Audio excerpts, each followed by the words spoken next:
Hi welcome to Everest coaching point. చాలా మంది ఒక వీడియోని రిక్వెస్ట్ చేస్తున్నారు. ఏంటంటే రీసెంట్ గా CGL టైర్ 2 రాసి వాళ్ళు ఎక్స్పెక్ట్ చేసిన స్కోర్ రాకపోవడంతో 2025 ప్రిపేర్ అవుతూ, అంటే వాళ్ళు 2023 రాసి లేదా 24 రాసి మళ్ళీ ఇప్పుడు ప్రిపేర్ అవ్వాలి అంటే ఆ ప్రిపరేషన్ స్ట్రాటజీ గురించి, సో ఆ స్ట్రాంగ్ మైండ్ సెట్ గురించి ఏమైనా టిప్స్ ఉంటే చెప్పండి అని చెప్పి చాలా మంది వీడియో రిక్వెస్ట్ చేస్తున్నారు. సో నేను చెప్పేదానికన్నా కూడా ఎగ్జాక్ట్ గా మీ ప్రాబ్లమ్స్ ఏవైతే ఉన్నాయో సిమిలర్ ఇష్యూస్ ఆల్రెడీ ఫేస్ చేసిన ఒక ఆస్పిరెంట్ ని తనతో మాట్లాడి, తను కూడా మీరు ఇప్పుడు ఎలాంటి ఇష్యూస్ అయితే ఫేస్ చేస్తున్నారో ఎగ్జాక్ట్ గా తను before last year similar issues face చేశాడు. సో తనతోనే చెప్పిస్తే మీకు ఇంకా ఎక్కువ యూస్ఫుల్ అవుతుందన్న ఉద్దేశంతో సో తనతో మాట్లాడిద్దామనండి. సో అరవింద్, ఒకసారి మీ గురించి నాకు తెలుసు, వాళ్ళందరికీ కూడా తెలియడం కోసం ఒకసారి మీ బేసిక్ డీటెయిల్స్ చెప్పండి. First of all thank you so much sir and good morning sir. My name is Aravind. I am from Anantapuram district. యాక్చువల్గా రీసెంట్గా శ్రీ సత్యసాయి డిస్టిక్గా నేమ్ చేంజ్ చేశారు సార్ డిస్టిక్కి. అండ్ రామగిరి మండలం and Peruru village. And family వచ్చేసరికి నాన్న పేరు రామంజనేయులు అండ్ అమ్మ పేరు లక్ష్మీదేవి. నాకు ఒక అన్నయ్య ఉన్నారు సార్, అన్నయ్య పేరు అభిషేక్. అండ్ అమ్మ నాన్న అగ్రికల్చరే చేస్తారు. అన్నయ్య వచ్చేసరికి డిగ్రీ ఫస్ట్ ఇయర్లోనే డిస్కంటిన్యూ అయిపోయి నాన్నకి హెల్ప్గా ఇంకా తోడుగా ఇంటి వద్ద ఉన్నారు. మై ఎడ్యుకేషనల్ క్వాలిఫికేషన్ వచ్చేసరికి నేను 10th class ZP high school sir, మా ఊర్లోనే, సేమ్ పేరూరు విలేజ్లోనే. అండ్ ఇంటర్ వచ్చేసరికి Sri Chaitanya sir Vijayawada. And my BTech వచ్చేసరికి triple sir, Sri Vidyanikethan engineering college Tirupati. And 2021 passed out sir. Okay, so 2021 లో బీటెక్ కంప్లీట్ అయింది సార్. ఇప్పుడు 2024 లో మీరు ఎక్స్పెక్ట్ చేసిన CGL స్కోర్ వచ్చింది. సో ఒక్కసారి ఈ ఇయర్ మీకు CGL లో ఎంత స్కోర్ వచ్చింది, సబ్జెక్ట్ వైజ్ చెప్పండి. Okay sir. అండ్ టైర్ 1 వచ్చేసరికి raw score 164 sir. And normalised after normalisation 172 sir. And maths వచ్చేసరికి 50 sir out. And reasoning 47.5, English వచ్చేసరికి 37.5 and GS 29 sir. And mains వచ్చేసరికి ఫస్ట్ సెక్షన్ మ్యాథ్స్ వచ్చేసరికి 86 sir, 1 question raw. And reasoning same sir 86, English వచ్చేసరికి 123 sir. And GS 38 sir. So overall గా 333 sir. And in computer awareness I got 44 sir. 44 sir. And typing also completed sir. Typing also sir. Completed. So 333, so definite గా OBC category.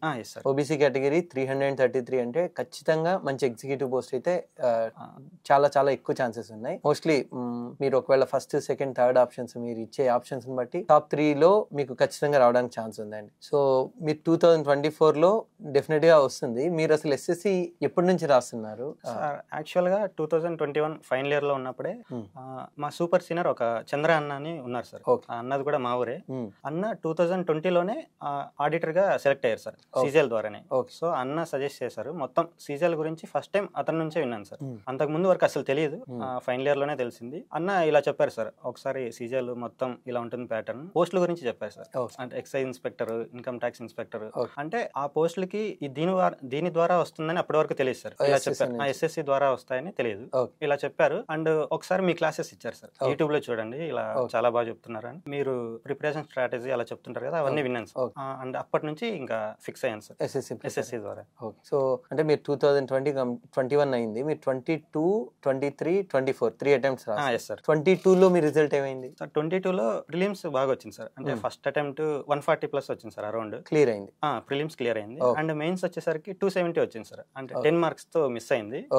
అప్పుడు కొంచెం అంటే maybe over confidence అని sir. అంటే first attempt రాగానే ఇలా mains వరకు రాసాము, సో సెకండ్ అటెంప్ట్ ఈజీగా కొట్టేయచ్చు అని ఒక ఓవర్ కాన్ఫిడెన్స్ అయితే చిన్నగా వచ్చింది sir. And second attempt prepare అవుతూ ప్రిలిమ్స్ డిస్క్వాలిఫై అయింది సార్ సెకండ్ అటెంప్ట్. అప్పుడు తెలిసింది సార్, ఓకే కాన్ఫిడెన్స్ ఉండాలి, ఓవర్ కాన్ఫిడెన్స్ ఉండకూడదు.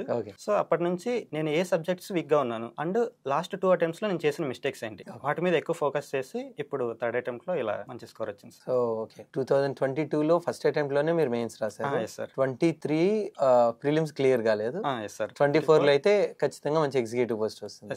సో మీరు మిస్టేక్స్ నుంచి నేర్చుకున్నాను అని చెప్పారు కదా, ఏ మిస్టేక్స్ నుంచి, అంటే ఏ సబ్జెక్ట్ లో మీరు ఇంతకు ముందు ఎలా ఉండేవారు, 24 లో ఏం చేంజెస్ వచ్చాయి మీలో? Sir 3 things sir. ఫస్ట్ వచ్చేసరికి డిసిప్లిన్ సార్. అంటే అప్పుడు అటెంప్ట్స్ లాస్ట్ 2 అటెంప్ట్స్ వరకు ఎప్పుడు ఇంట్రెస్ట్ వస్తే ఏదో ఒక సబ్జెక్ట్ అలా చదివాను సార్. ఒక ప్లాన్ అంటూ అలా ఏం లేదు సార్, జస్ట్ అలా చదివేవాన్ని. సో ఈ అటెంప్ట్ అలా ఉండకూడదని వీక్లీ నేను ఒక టైం టేబుల్ అలా రాసుకుని గట్టిగా ఫాలో అయ్యాను sir. And second thing, okay last 2 attempts లో మనకి ఎక్కడ స్కోర్ తగ్గింది, ఏ సబ్జెక్ట్స్ లో. Maths reasoning almost strong sir, అంటే కొంచెం బాగా వచ్చు. ఇంగ్లీష్ GS మెయిన్ గా రెండే సార్. సో వాటి మీద ఎక్కువ ఫోకస్ చేద్దామని వాటి మీదే ఎక్కువ ఫోకస్ చేసి, అండ్ మాకు ఎగ్జామ్స్ మెయిన్ గా లాస్ట్ 2 అటెంప్ట్స్ కి మాక్ ఎగ్జామ్స్ ఎక్కువగా రాలేదు సార్. ఈ అటెంప్ట్ కి వచ్చేసరికి ప్రిలిమ్స్ కి వచ్చేసరికి అరౌండ్ 300+ రాసాను అండ్ మెయిన్స్ కి 80 to 90 రాసాను సార్.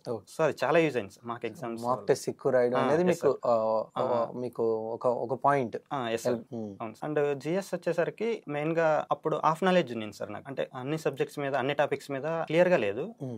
సో ఇప్పుడు ఎలాగో టైం ఉంది, ఇప్పుడు థర్డ్ అటెంప్ట్ కి చేసిన తప్పే చేయకూడదు అన్నట్టు మరి బేసిక్స్ నుంచి స్టార్ట్ చేశాను sir, GS and English.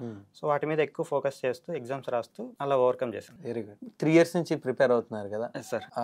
Definite గా 3 years నుంచి ఒకటే గోల్ ఉన్నప్పుడు డల్ మూమెంట్స్ ఉంటాయి. సో 3 years మీరు స్టిక్ ఆన్ అయ్యి ఎస్సీసీకే ప్రిపేర్ అవుతున్నారు. మధ్యలో ఎప్పుడైనా డీవియేషన్ అంటే ఎందుకు నేను ప్రిపేర్ అవుతున్నాను, ఎస్ఎస్సీ కాకుండా నేను నా ఫ్రెండ్స్ బీటెక్ చేసిన వాళ్ళు సాఫ్ట్వేర్ లో జాయిన్ అయిన వాళ్ళు ఉన్నారు. సో డెఫినెట్ గా ఇంత టైంలో ఫ్రెండ్స్ నుంచి కావచ్చు, రిలేటివ్స్ నుంచి కావచ్చు, డెఫినెట్ గా మీకు సజెషన్స్, ప్రెజర్స్ చాలానే వచ్చి ఉంటాయి కదా. దీని అంతటిని ఓవర్కమ్ చేస్తూ మీరు ఎలా కంటిన్యూ చేయగలిగారు 3 years? ఓకే సార్, యాక్చువల్గా వచ్చాయి సార్ అలా ఫ్రెండ్స్ సాఫ్ట్వేర్ జాయిన్ అయ్యారు, వాళ్ళు కూడా చెప్పారు ఎందుకు టైం వేస్ట్ అని. ఫస్ట్ అటెంప్ట్ ఇచ్చినప్పుడు అంటే జస్ట్ ఒక ఐడియా తెలుసు సార్ ఎస్ఎస్ అని, కానీ చదువుతూ కొంచెం రీసెర్చ్ చేస్తున్నాను సార్. పోస్టులు ఎలా ఉన్నాయి, ఇంకా ఎంత స్కోర్ రావాలి, మనకి ఎలా ఉంది, అంటే మన వల్ల అవుతుందా లేదని అలా ఎగ్జామ్స్ రాస్తూ ఒక కాన్ఫిడెన్స్ వచ్చింది సార్ నాకైతే. ఓకే, థర్డ్ అటెంప్ట్ కాకపోతే నెక్స్ట్ అటెంప్ట్ అయినా డెఫినెట్గా క్రాక్ చేస్తాననే ఒక కాన్ఫిడెన్స్ వచ్చింది.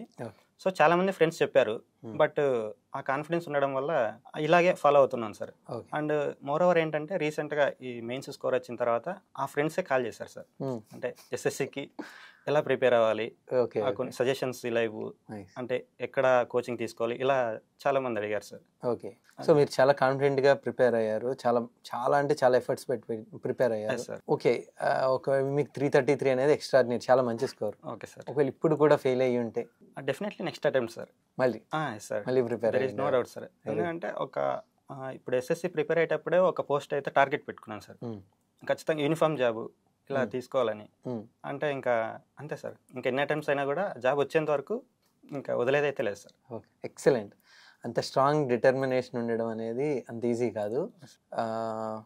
ఇంకొక విషయం ఏంటంటే 3 years పాటు మనం ప్రిపేర్ అవుతున్నప్పుడు ఇలాంటి ఇష్యూసే కాదు, అంటే మనతో పాటు ప్రిపేర్ అవుతున్న వాళ్ళకి వేరే వాళ్ళకి జాబ్లు వస్తూ మనం ఇంకా మీరు చెప్పారు చూడండి, లాస్ట్ ఇయర్ ఫిలిమ్స్ కూడా క్లియర్ కానప్పుడు చాలా లో ఫీల్ అయ్యే డెఫినెట్గా ఉంటుంది. సో ఆ టైంలో మిమ్మల్ని మీరు ఎలా సార్? యాక్చువల్లీ అప్పుడు నెగిటివ్ థాట్స్ అయితే వచ్చాయి సార్, ఫిలిమ్స్ డిస్క్వాలిఫై అయ్యేసరికి. సో అలాంటప్పుడు మనకి ఎవరైతే పాజిటివ్ ఇవ్వగలరో వాళ్ళతో మాట్లాడాలి సార్. ఫస్ట్ చంద్ర అన్న కాల్ చేశాను సార్, అన్నే కదా గైడెన్స్ మొత్తం. అన్నకు కూడా ఆడిటర్ సెకండ్ అటెంప్ట్ లో వచ్చింది సార్. సో నాకు కూడా ఇలాగే జరిగింది.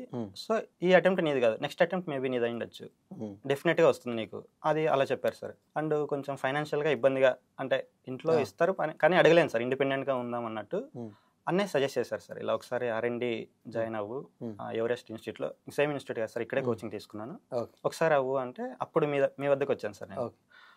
మీరు డైరెక్టర్ సార్తో చెప్పి ఇక్కడ జాయిన్ అయ్యాను. అప్పుడు జాయిన్ అయినప్పుడు నెగిటివిటీ మొత్తం పోయింది సార్. అంటే డైరెక్టర్ సార్ ఒకటే అన్నారు సార్, మీరు మంచి డెసిషన్ తీసుకున్నారు, ఓకే ఈ అటెంప్ట్ మీకు అనుకున్నంత స్కోర్ రాలేదు, బట్ నెక్స్ట్ టైం డెఫినెట్గా వస్తుంది. ఎందుకంటే ఇక్కడ చేసిన R&Dగా వర్క్ చేసిన ప్రతి ఒక్కరు టాప్ ఎగ్జిక్యూటివ్ తెచ్చుకొని ఇక్కడ నుంచి వెళ్ళారు. ఇక్కడ డెఫినెట్గా మంచి వర్క్ చేస్తూ బాగా నేర్చుకొని డెఫినెట్గా అవుతారన్నారు, అలాగే జరిగింది సార్. Very good. సో ఈ పాయింట్ చూస్తున్న మీ అందరికి కూడా ఇంపార్టెంట్ థింగ్ ఏంటంటే, ప్రిపేర్ అవుతున్నప్పుడు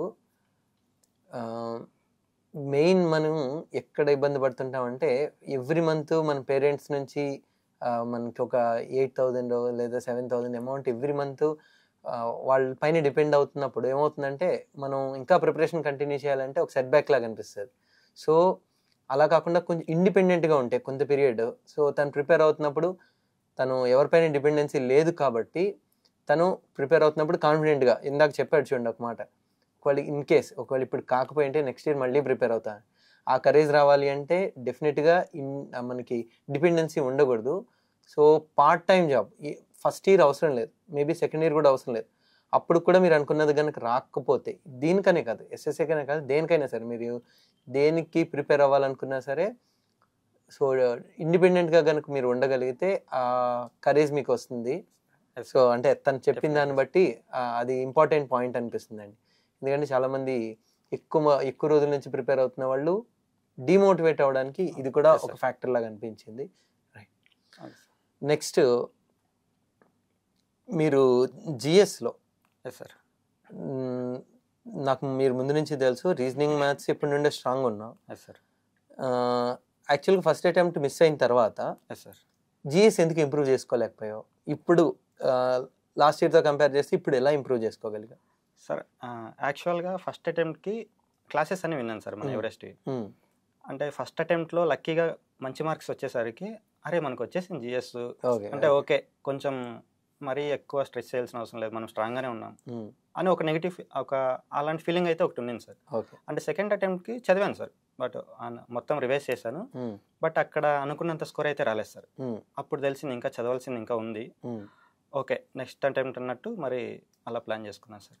ఓకే, సో ఇప్పుడైతే GS reasonably good score sir. So last 1 yearలో జిఎస్ ఏం చేశారు, ఏం చదివారు? ఓకే సార్, ఫస్ట్ అప్పుడు క్లాసెస్ వినేవి రివైజ్ చేశాను సార్, నోట్స్ మన ఎవరెస్ట్వి నోట్స్ రివైజ్ చేశాను. And PYQs bits sir main ఎక్కువసార్లు రివైజ్ చేశాను సార్. పినాకిల్ తీసుకొని బుక్ తీసుకొని ఎక్కువసార్లు ప్రాక్టీస్ చేశాను. అండ్ ఎగ్జాక్ట్గా ప్రిలిమ్స్కి 1 month before sir friends suggest చేశారు, ఇలా పర్మారు ఇలా కొంచెం ట్రెండింగ్గా ఉంది, బాగా చెప్తున్నారు, ఒకసారి క్లాసెస్ విని వీలైతే అన్నారు సార్. అప్పుడు క్లాసెస్ వినడానికి టైము లేదు, సో జస్ట్ పీడిఎఫ్లో అయినా తీసుకో అని అలా ఇచ్చారు సార్. ఆ పీడిఎఫ్లు జస్ట్ రివైజ్ చేసుకొని ఆల్మోస్ట్ సిమిలర్గానే ఉంది సార్, కానీ కొన్ని ఎక్స్ట్రా పాయింట్స్ ఒక్కటి చదువుకొని ఇంకా again sir PYQs bits and topic wise PYQs test ఎక్కువ రాశాను సార్. అది చాలా యూజ్ అయింది సార్. ఇప్పుడు ఒక టాపిక్ కంటెంట్ నేర్చుకోవడం వెంటనే ఆ టాపిక్ మీద ఓన్లీ పీవైక్యూస్ సీజన్ మొత్తం అలా రాయడం వల్ల చాలా ఇంప్రూవ్ అయింది సార్. అంటే ఒక కాన్ఫిడెన్స్ వచ్చింది సార్. ఓకే, మొత్తం ఇలా పీవైక్యూస్ అన్ని ప్రిపేర్ అయ్యాము, ఎగ్జామ్కి వెళ్ళడానికి ఫస్ట్ ఒక కాన్ఫిడెన్స్ వచ్చింది సార్ జిఎస్ వల్ల. Very good. సో మీకు అంతకుముందు ఇక్కడ మెయిన్ ఎగ్జామ్కి ముందు మీరు రెగ్యులర్గా మార్క్స్ రాస్తున్నప్పుడు సార్ మీ స్కోర్స్ ఎలా వస్తుండేవి? సిమిలర్ స్కోర్ మీరు మెయిన్ ఎగ్జామ్లో రిఫ్లెక్ట్ అయ్యిందా?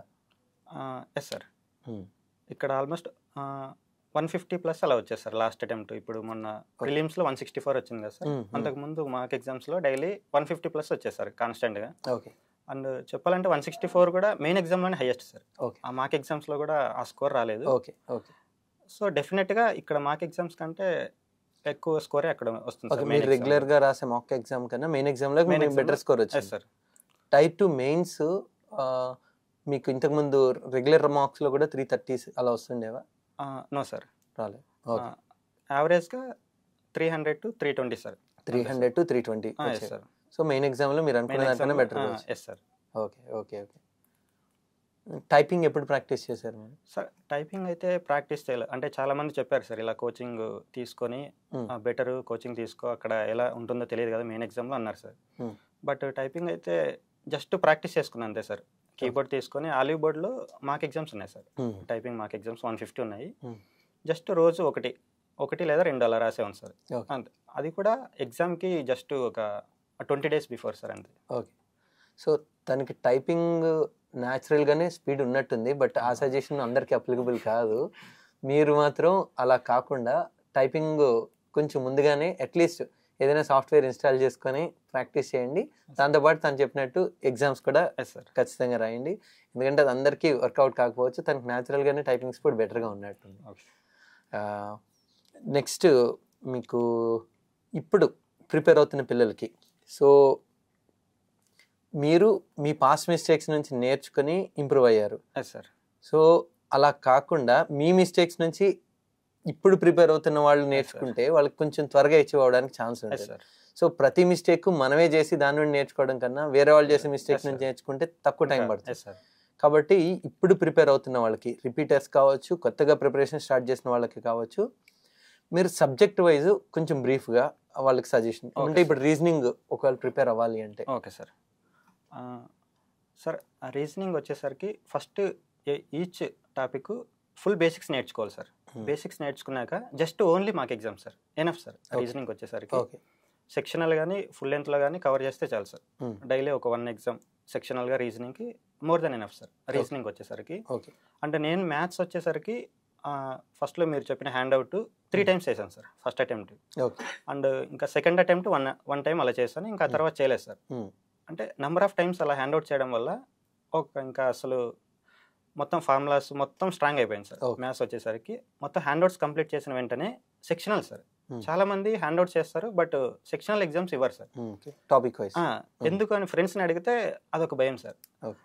అంటే ఇక్కడ చదువుకున్నవి అక్కడ ఎగ్జామ్స్లో రావు, అక్కడ కొంచెం భయం తక్కువ వచ్చేస్తున్నాయి, అసలు నేను కరెక్ట్ ప్రిపేర్ అయ్యానా లేదని భయపడుతున్నారు సార్. సో అలా చేయకుండా ఉంటే బెటర్ సార్. ఎక్కువ మాకు ఎగ్జామ్స్ రాయాలి సార్ మ్యాథ్స్కి అయితే. ఓకే. అండ్ ఇంగ్లీష్కి వచ్చేసరికి నేను కొంచెం వీక్ సార్, ఎందుకంటే Telugu medium sir, 10th class Telugu medium. అప్పటి నుంచి ఇంగ్లీష్ అంటే ఒక ఫియర్ సార్. సో దానివల్లే ఫస్ట్ అటెంప్ట్లో కూడా మ్యాథ్స్ మీద ఎక్కువ ఫోకస్ చేశాను సార్. మ్యాథ్స్ అంటే ఇంట్రెస్ట్ కాబట్టి ఇంగ్లీష్ అంటేనే ఒక ఫియర్ లాగా అలా ఉండింది sir. But second attempt prelims disqualify అయింది కదా సార్, అప్పుడు English 28 sir, maths out of sir. But అప్పుడు అర్థమైంది సార్, అంటే మనం స్ట్రాంగ్గా ఉన్న సబ్జెక్ట్స్ని స్ట్రాంగ్ చేసుకోవడం ఎంత ఇంపార్టెంటో, వీక్గా ఉన్న సబ్జెక్ట్స్ని కూడా ఇంకా స్ట్రాంగ్ చేసుకోవడం ఇంపార్టెంట్ అని అప్పుడు అర్థమైంది సార్. అప్పటి నుంచి ఇంకా ఇంగ్లీష్ ఫోకస్ చేశాను సార్.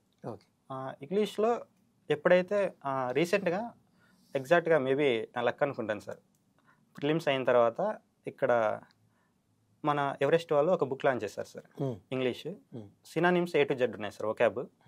అందులో తెలుగు మీనింగ్ కూడా అందులోనే ఇచ్చారు సార్, మెటీరియల్లోనే. ఓకే. అది చాలా యూస్ఫుల్ అయింది సార్. అంటే అప్పుడు నేను చదివేటప్పుడు అర్థమయ్యేది కాదు, ఈచ్ వర్డ్ని గూగుల్లో సెర్చ్ చేసి కొంచెం టైం టేకింగ్ ఉండేది సార్. బట్ తెలుగులో మీనింగ్ ఇచ్చేసారు. ఎప్పుడైతే A to Z vocab start చేశానో అప్పటి నుంచి స్కోర్ ఇంప్రూవ్ అయింది సార్. సో స్కోర్ ఇంప్రూవ్ అవడం వల్ల ఒక కాన్ఫిడెన్స్ వచ్చింది సార్. ఓకే, మన వల్ల కూడా ఇంగ్లీష్ మంచి స్కోరే వస్తుంది, ఇన్ని రోజులు మనం చదవలేదు అంతే అన్నట్టు అప్పటి నుంచి A to Z almost complete చేసేసాను. అండ్ ఇంకా గ్రామర్ వచ్చేసరికి చాలామంది సజెస్ట్ చేశారు సార్, అంటే నిమిషా బన్సాలి మేడం 120 రూల్స్ ఉన్నాయి ఇలా అని. కానీ నేను మన సార్ది డైరెక్టర్ సార్ చెప్పారు కదా సార్, అదొక్కటి ఫాలో అయ్యాను.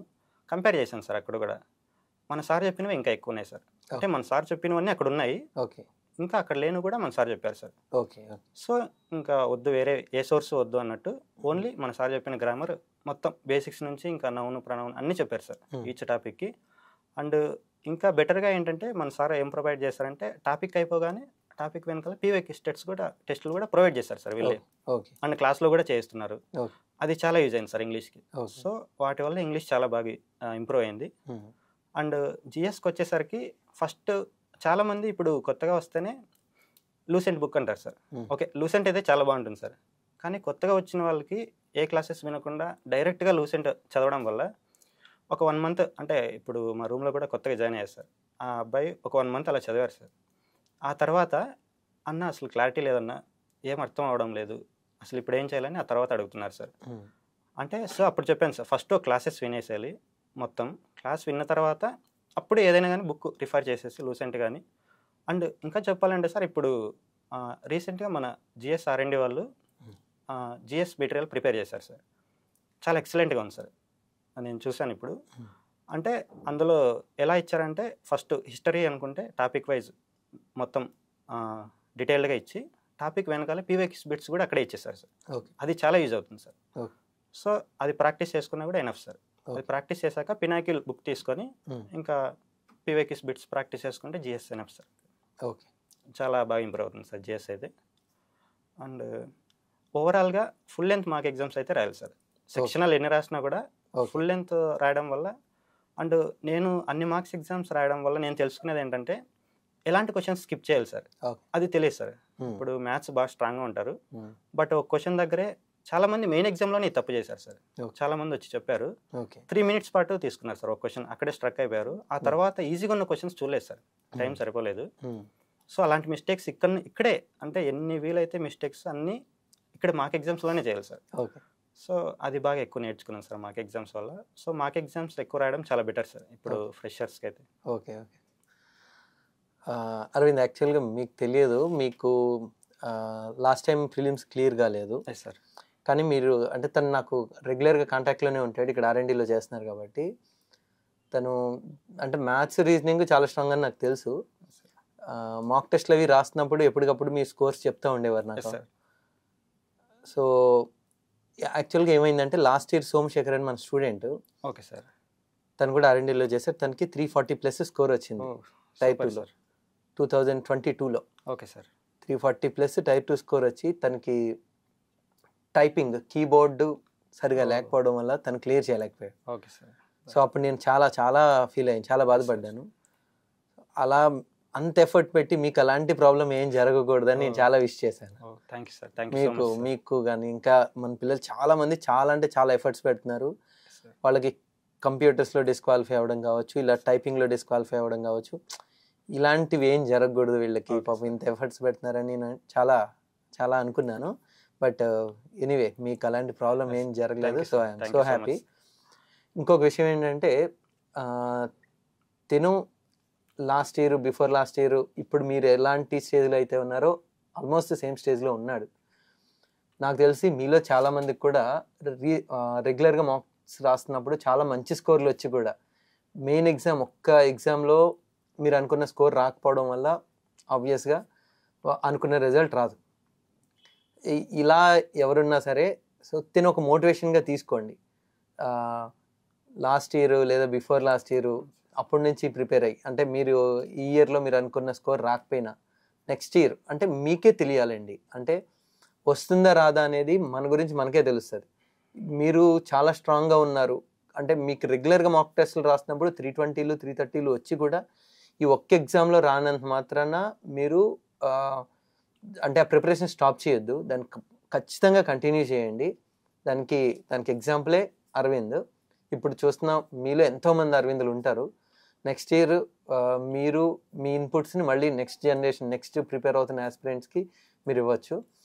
అలాగే ఇంటర్వ్యూ చూస్తున్న మీలో ఎవరైనా కూడా ఒకవేళ last year, before last year మీరు అనుకున్న స్కోర్ రాకుండా ఈ ఇయర్ చాలా మంచి స్కోర్ వచ్చి మీరేమైనా సజెషన్స్ ఇవ్వాలి అనుకుంటే ఖచ్చితంగా ఒకసారి ఆఫీస్కి కాల్ చేయండి.